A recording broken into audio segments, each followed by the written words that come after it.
Well, it's been a year since we launched Reclaim Media, and man, what started off as just a small idea in my head has turned into something so much better than I thought it would ever be. I just knew that God had put something in my heart, and I wanted to step out in faith, and now we are here. So I want to thank all of you guys who have watched our videos, who supported this channel. You've liked, you subscribed, you've commented, you've helped us build this community. It means so much to me as we launched again just 1 year ago. But I know that I'm not the only one that has been challenged by God to do something different. I know that I'm not the only one who had this burning in my heart from the Lord, a calling, a purpose on my life. And so today, what I want to talk to you about as we celebrate this 1 year mark, what I want to talk to you about is how to take care of the calling that God has given you. By the way, listen to this. We are so close to our subscriber goal for the year. Our goal was to be at 1,000 subscribers by this time, and we are so close to that. We're at 980. We need 20 more, so right now would be a perfect time. Why don't you subscribe? Help us reach that goal of 1,000 subscribers. And also, don't forget, like this video, comment below, turn on the notifications so that you can be notified every single time we release a new video, which we do every single week. So for the content, we're going to read something out of the book of 1 Samuel chapter 16, verses 6 through 7.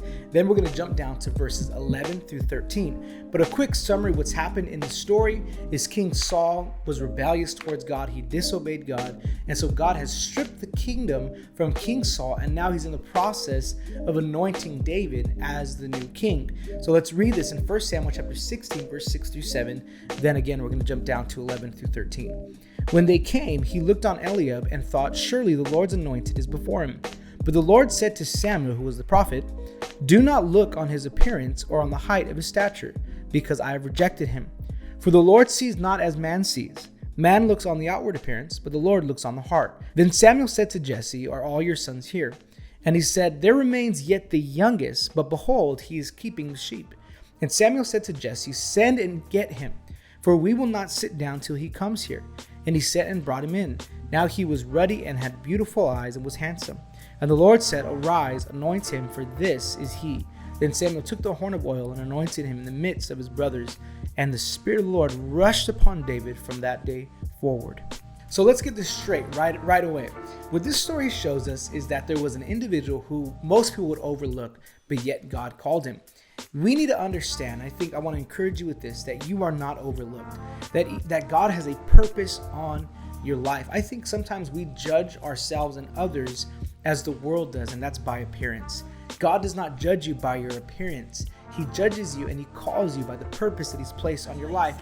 He sees the potential that's already in you. So I think we need to get that out of the way right now, that you have a purpose. You are not overlooked. God has a calling on your life, but it's time to step out in faith and take care of that calling. So don't worry about if you're good enough or not. That runs through all of our heads. All that matters, you need to understand and have confidence that God has called you. And how do we take care of this calling that God has given us? Because we all know that it's precious, that it's worth a lot to us. We don't take it for granted that God has called us. So what should we do as believers, as individuals with a divine purpose from God? How do we steward this calling? How do we take care of this calling? I believe a couple of things we need to do. It starts with staying faithful and staying focused. We should do the little things that you would say that's faithfulness, with a big picture in mind that's being focused on where God is leading us. Now, that doesn't mean we belittle the little things. No, we cherish them and we take care of them. We stay faithful to them. Think about where David was when God had called him. He was doing his job. He was tending to the sheep. He was doing something that wasn't celebrated at that time, that wasn't that great of a position. Yet David was not reaching for anything else. He was being faithful in the moment. He was being faithful in the little things, because the little things make a big difference. This is another thing that we need to do in order to take care of the calling that God has given us, is we have to realize that when we're faithful to the little things, it makes a big difference. In Luke chapter 16, verse 10, it says, one who is faithful in very little is also faithful in much, and one who is dishonest in a very little is also dishonest in much. So something you have to ask yourself is, how do you handle the little things in life that God has given you? I don't mean the insignificant things. I mean the things that are common to us, that may seem just a part of normal life, like our friendships, our relationships, our marriage, our children, our jobs, our everyday, day-to-day duties that we have to do. How do you handle those little things? Most of the time what we do is we'll look to the big picture and say, I can't wait to get to, X, Y, and Z. But God has placed you in where you are right now. Are you being faithful to that thing? Are you being faithful in the little? How do you handle small opportunities? How do you handle small finances? We all pray that God will bless us, but how do you handle the finances that He's blessed you with now? How do you handle the opportunities that God has blessed you with right now? Are you faithful in the little? The question again is, why would God give us more if we're not faithful with what we have today? Why would God lead us into a divine calling if we're not faithful in the calling of today? The little things make the big difference. See, God has a great plan for your life, but it starts with small steps. It starts with just taking the time to read your word, spending some time in prayer, devoting time to God. We cannot ask for influence without intimacy.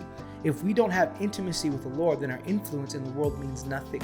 Take time in the little things that God has given you. Take time in those small steps as God is guiding you. Help those in need. Be a friend. Serve in multiple areas. Say yes when it comes time to serve and sacrifice. These are those little things that we can do now because the little things make a big difference. I want to be faithful and focus on the calling that God has given me. So I'm not just going to wait for the future calling. I'm going to stay faithful and focused on the calling of today. The last thing that I want to focus on in this video is when you're thinking of a calling, you don't have to force the doors open. God will open the doors to those who are faithful. You don't need to force things to happen.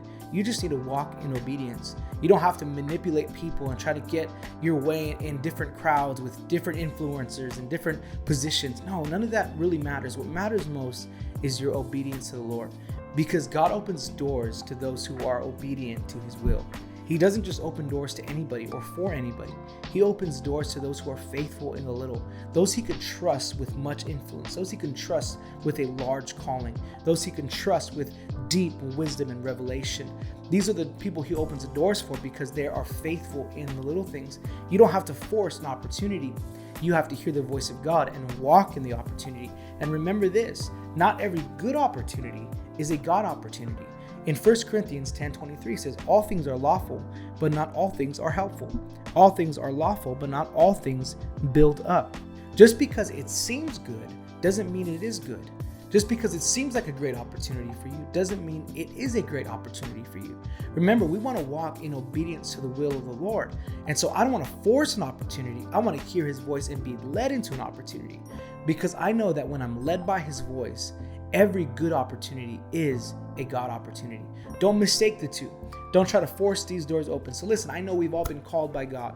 I know that every one of us has a divine purpose. How do we take care of this call? We stay faithful and focused on where we are right now. We stay faithful in the little. We stay faithful in the small. And we don't force the opportunities. We trust and walk in obedience to the Lord as He leads us into the opportunities. Thank you so much for watching today. I pray that it encouraged you. I pray that this video helped you. Every single time we release a new video, my hope is that it lifts you up and helps you become a stronger leader and a stronger believer. I can't believe we've already been doing this for a whole year, and today you can help us reach our subscriber goal of 1,000.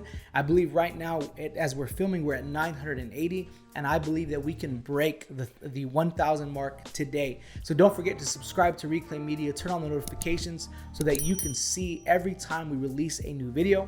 Also, like the video, comment below. I'd love to hear your thoughts on what your calling is and how you're taking care of the calling that God has given you. Thank you again. I'll see you next week.